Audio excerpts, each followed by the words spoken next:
Hey yo, c'est Culture Chronique, j'espère que vous allez bien, en tout cas moi ça va super bien. On est ensemble aujourd'hui pour le test d'une box TV qui est trouvable environ à 40€, la Eastlink H6 Mini. Donc c'est une TV box qui tourne sous Allwinner H6 et qui est compatible 4K. Donc c'est un processeur qu'on trouve pas souvent sous les box télé mais qui était déjà présent sur la Beelink GS1 et sur la Xidu H6 Pro. Deux box qui étaient vendues quand même bien plus cher, parce qu'il y en a une qui était à environ 55€ et l'autre à environ 90€. Donc on va voir de quoi cette box est capable, si elle vaut le coup. Allez c'est parti pour le test.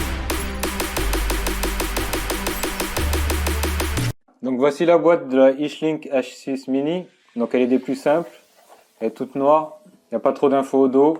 Pas trop d'infos sur les côtés. Donc il y a juste devant. Donc on voit le numéro 6 pour le nom de la box. Les 3 Go de RAM DDR3 et les 32 Go de mémoire de stockage eMMC 5.0. Donc on a la box. Donc elle fait à peu près la même taille que beaucoup de box chinoises.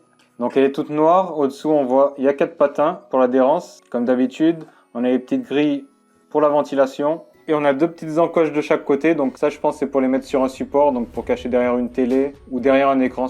Ensuite devant on voit un écran, donc on arrive à deviner un peu ce qu'il va y avoir d'affiché sur l'écran, donc l'heure je pense, le Wi-Fi, play, pause, une petite horloge, USB et un petit signe de connexion par câble. Donc on a bien l'inscription Eastlink H6 Mini 6K, donc le côté au-dessus, donc on voit on a des petites rayures noires comme ça, donc c'est plutôt joli. Sur le côté, donc on a un port pour carte micro SD, donc capacité maximale de la micro SD 64 Go. On a un port USB 3, on a un port USB 2. Derrière ensuite, donc on a la sortie pour l'alimentation, donc c'est du micro USB en 5 volts. Un port IR pour l'infrarouge, un port Ethernet pour la relier à Internet en câble si on ne veut pas utiliser le Wi-Fi, une sortie HDMI, une sortie AV et une sortie SpeedIF pour ceux qui veulent profiter d'un meilleur son. Donc au niveau du design, assez classique mais au-dessus de la moyenne quand même. Ensuite, dans la boîte, qu'est-ce qu'on a encore? On a l'alimentation, justement. Donc, c'est bien du micro USB, donc comme une alimentation de smartphone. On a un câble HDMI et on a une télécommande. Donc, je vais sortir direct la télécommande, comme ça on va regarder ça. Donc, voilà la télécommande, elle a l'air plutôt complète. Donc, on a de quoi taper du texte, comme sur les anciens smartphones ou des chiffres. Donc, on a la croix pour se déplacer, avec le bouton OK au milieu, les touches volume, une touche mouse, justement, ça sera pour faire apparaître un petit curseur sur l'écran et pouvoir le déplacer dans les applications. On a une touche pour accéder au navigateur internet, aux applications, à la télé et aux médias. Donc c'est une télécommande qui a l'air plutôt complète, après on va voir si elle marche bien. Donc les caractéristiques de la box, c'est une Eastlink H6 Mini, elle tourne sous Android 7.1.2, le CPU c'est un Allwinner H6, le GPU un Mali T720, la mémoire RAM elle est de 3 Go, le stockage de 32 Go, le Wi-Fi c'est 2.4 GHz, donc le 5 GHz ne fonctionne pas, et la connexion Ethernet c'est du 100 Mbps. Au niveau vidéo, elle est compatible 6K, Surround 5.1 et compatible tout avec un tas de formats audio et formats vidéo. Donc maintenant il ne me reste plus qu'à tester cette box et à vous donner mon avis. Allez, c'est parti! J'ai testé la H6 Mini sur Antutu et j'ai obtenu un score de 44 359 points, ce qui est plutôt un très bon score pour une box à 40€ et c'est à peu près équivalent aux TV Box ou AM Logic S912, voire même un peu mieux. La Eastlink H6 Mini tourne sous Android 7.1.2, l'interface est parfaitement fluide et ne présente aucun ralentissement. Je trouve que l'écran principal fait quand même un peu vieillot, néanmoins il est parfaitement fonctionnel. On y trouve quelques icônes dans le Play Store, YouTube, la météo, la poubelle pour vider un peu la mémoire RAM et quelques icônes d'applications déjà installées ou que l'on a installées soi-même. Bien sûr, ça ne vaut pas une interface Android TV et comme d'habitude avec Android classique, certaines applications sont plus compliquées à utiliser avec une télécommande et celle-ci possède un bouton pour faire apparaître un pointeur de souris à l'écran pour naviguer plus facilement dans les applications qui sont au départ prévues pour être utilisées sur l'écran tactile d'un smartphone. D'ailleurs, dans les paramètres, c'est possible de régler la vitesse du pointeur pour l'adapter au goût de chacun, ce qui est plutôt bien.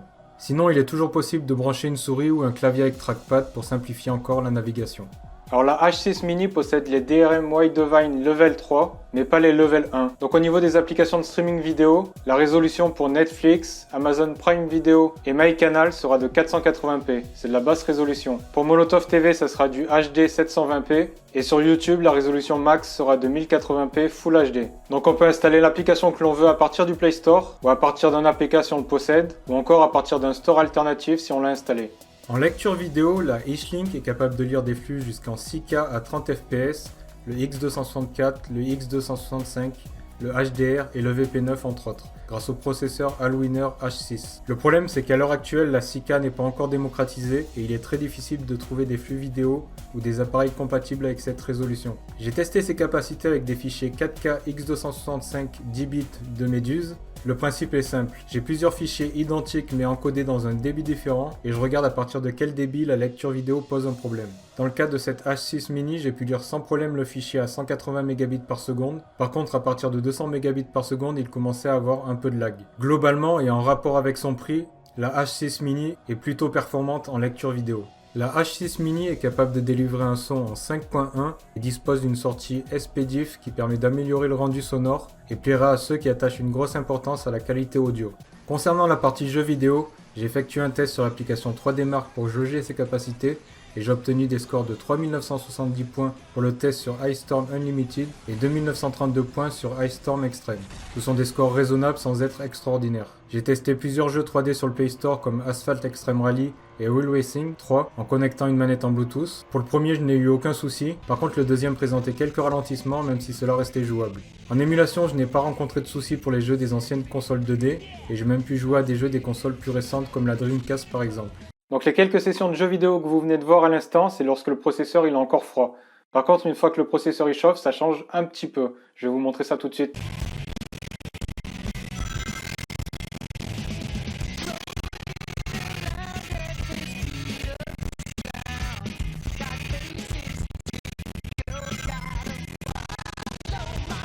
Donc comme vous avez vu sur Sonic Adventure 2, quand le processeur il était encore froid, il tournait relativement bien, il était bien jouable. Par contre, après de trop longues sessions de jeu, le jeu il devient vraiment injouable comme vous venez de voir. C'est blindé de ralentissement, en fait on peut même plus rien faire dessus. Et donc ça c'est quand même un petit souci pour ceux qui aiment bien les jeux vidéo. Donc c'est quand on joue à des jeux vidéo 3D sur des trop longues sessions. Le processeur il va chauffer et à cause du fait que les aérations sous la box sont vraiment trop petites, la box elle refroidira pas facilement. Donc c'est dommage. La H-Link est annoncée avec des débits de l'ordre de 100 Mbps en connexion par Ethernet. J'ai pu vérifier ça sur Speedtest et j'ai obtenu 94,3 Mbps en débit descendant et 95,3 en débit ascendant, ce qui est plutôt cohérent avec les données constructeurs. Par contre en Wi-Fi, la box est limitée à du Wi-Fi simple bande en 2,4 GHz, pas de 5 GHz avec celle-ci et les débits sans Z catastrophique sont quand même faibles. Au maximum, j'ai obtenu des débits descendants de 15 Mbps, ce qui correspond en gros à de l'ADSL. J'ai fait des vérifications sur internet et j'ai observé que certaines personnes qui avaient testé cette box avaient réussi à obtenir des débits en Wi-Fi plus importants, de l'ordre de 45 Mbps. Habitant en centre-ville dans un immeuble, je capte énormément de signaux Wi-Fi qui doivent interférer avec ceux de ma box.